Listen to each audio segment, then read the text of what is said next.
Good afternoon. This is Adam Tuliana with RJO Futures here in Chicago, reporting you the afternoon of Thursday, February 26, 2015.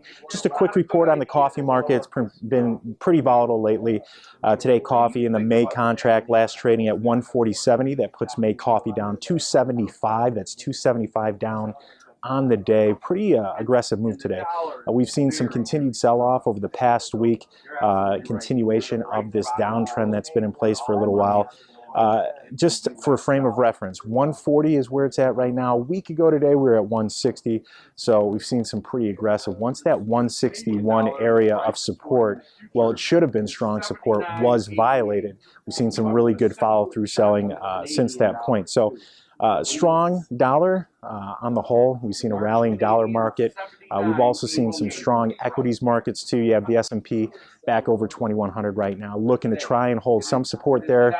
So that those two things, those two items, inversely adding some continued pressure onto the coffee prices and pushing them down some more. So four key things to kind of pay attention to as it relates to the coffee market. Number one, we're seeing some pretty positive and improved and wet weather in Brazil, largest producer of coffee, so that doesn't bode well for coffee prices.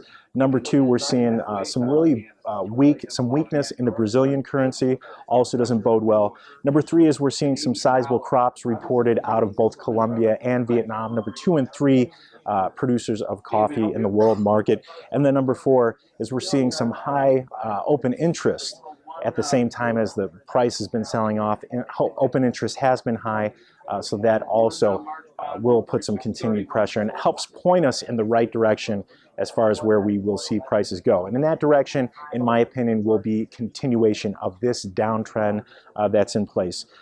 Look for a sell-off down back to the 136 area pretty easily, I think.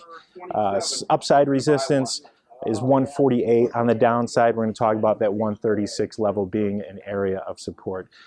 If you do have any questions or want to learn more about futures or options on futures, you can give me a call or shoot me an email. I will be more than happy to help you.